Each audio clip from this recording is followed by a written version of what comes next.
What's up, legends? Welcome to the Controversial Pulse, an AlloyXPulse sub-series where we dive into the drama, disasters, and epic comebacks of the gaming world. Today we roast games that face planted harder than your Wi-Fi mid-match. Two disasters that went from next-gen dreams to patch note horror shows. We're talking Cyberpunk 2077 and Battlefield 2042, aka the Glitch Twins.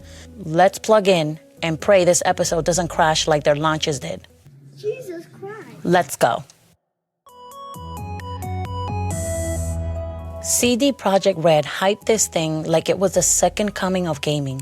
Keanu Reeves, ray tracing, Night City, what could go wrong? Turns out everything. Day one, last-gen consoles looked like potato cam footage of Blade Runner. Sony literally pulled the game from the PlayStation Store and offered full refund.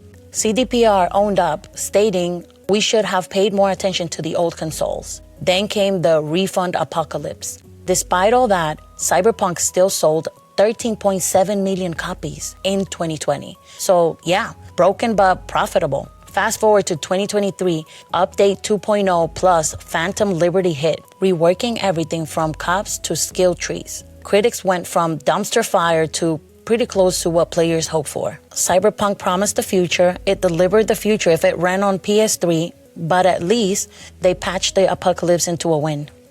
EA hyped this like the next evolution of all-out warfare. Players got 2042 bugs and no scoreboard. At launch, Steam peaked around 105K players, then nosedived 70% within weeks. By December 2021, down to around 19,000. That's not a drop, that's a skydive without a parachute. Fans roasted DICE for killing the class system, bad maps, and specialists nobody asked for. Players criticized extensive bugs, a lack of features previously included in older Battlefield games, and several changes to gameplay. DICE eventually rolled back to the classic class system, brought back the missing features, and kept cracking out updates until Battlefield 2042 finally started to look like an actual Battlefield game again. The scoreboard came back, specialists got reworked, and the maps and UI were tweaked enough to make it, well, playable.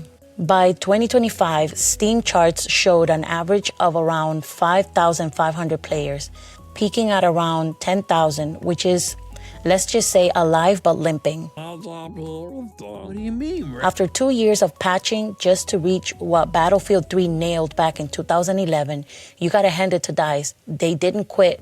Respect for the grind.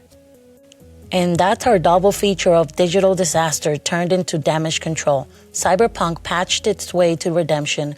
Battlefield is still in physical therapy. Stay tuned for next week's episode.